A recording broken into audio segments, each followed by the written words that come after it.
guys, welcome. This series is for the drums. We're going to break down this mix section by section, so drums first. So before we even get started, let's just listen to the drums all together.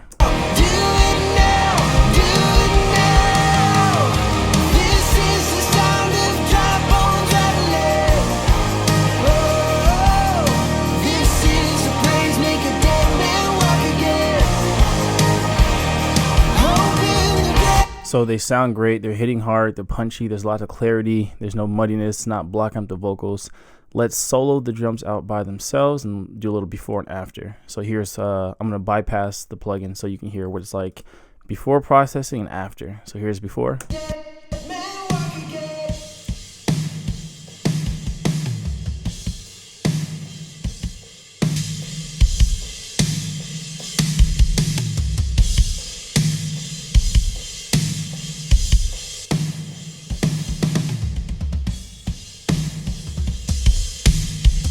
Listen to those toms more.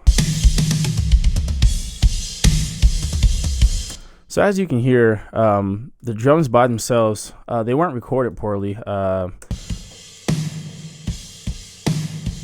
So the kick, standard recording job, nothing wrong there. One thing was this particular file had reverb on the snare already, which I don't like personally, just because when stems are sent to me already wet, then I can't adjust the reverb to how it should sit in the mix, but we made it work anyways.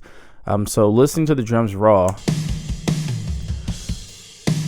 so we've got the kick is flat, the snare has no snap to it, the toms have no snap to it, and there's no low end depth to the toms. The cymbals sound kind of flat, there's no shimmer to them. And so what we want to do with drums is we want to make sure that they punch. That was nothing lacking, they weren't really cutting through. So again, with the processing. So now we hear the snap on the snare, the snap on the toms. The cymbals are more present without being shrill. And the kick is hitting us into the gut. So let's go ahead and break down what I did to get there. And today we're going to focus on the kick drum. So let's go ahead and solo that out. So now normally when I mix, I actually do the kick and the snare and the vocal and bass first, and I get my level balance, because that's really important. But since we already have our level balance, let's just go and look at the processing. So let's take a listen to the kick by itself.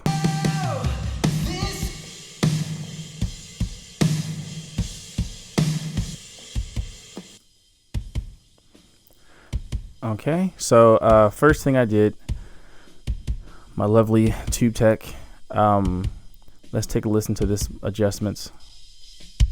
So this right here is a channel. It's a channel strip. So it's got an EQ, high, mid EQ, and then a compressor. So the first thing that I did was I went ahead and compressed the kick just to give it a consistent level. Let's take a listen. So without compression, here it is.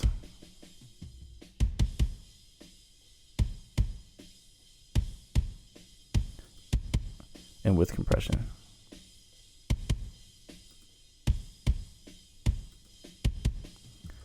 So the compressor you hear gives it a consistent attack, also adds a little bit of bite.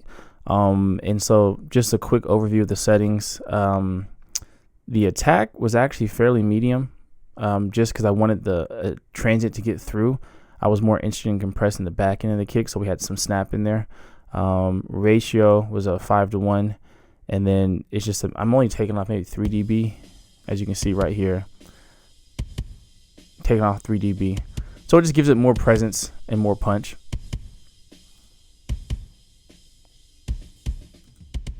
Makes it tighter as well. And so you might think, oh, well, where's the low end of the kick? So how we add that in is with a trusty dusty EQ.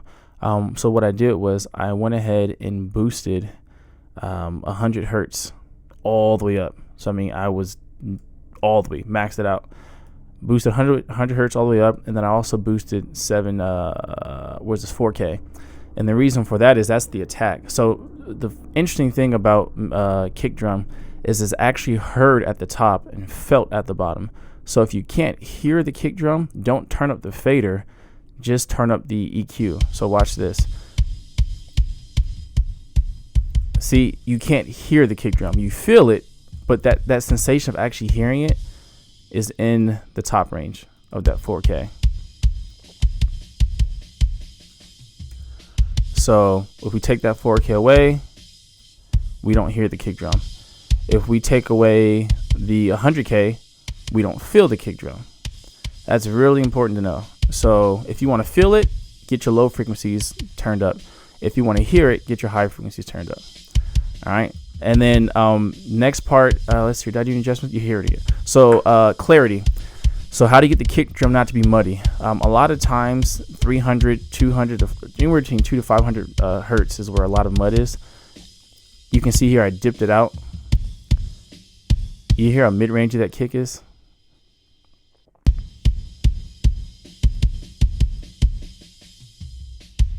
And now it's got the clarity.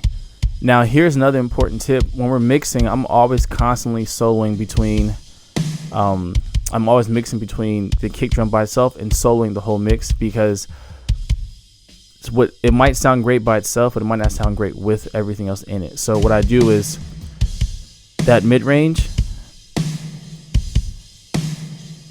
it makes way for the snare drum, because the snare drum and the guitars are taking all that mid-range. So I don't want the kick drum competing with the guitars and the snare drum. So that's why the mid-range is out, and it gives us all that clarity. Okay, and then next, I went ahead and reinforced that high frequency boost up here at 5K. So again, that's where you hear the kick drum. So here's without EQ,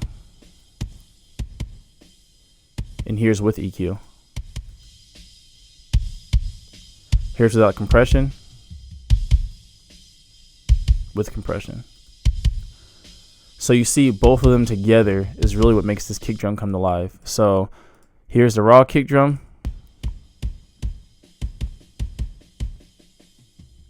We compress it, gives us consistent volume, and then we EQ it.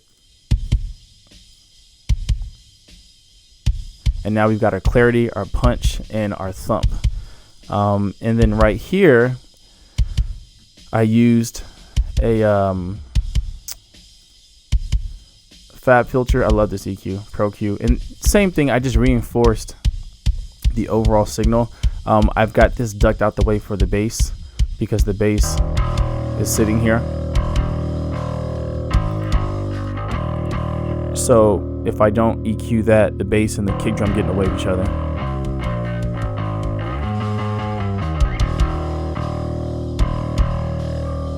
And then lastly, I've got a side chain going to, I think this one's going to which one is going to? This is going to a side chain compressor going to, where is that going to? I think it's going to bass. It's not showing me.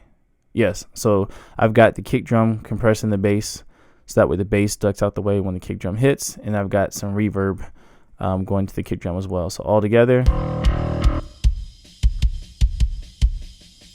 before, after, and all together.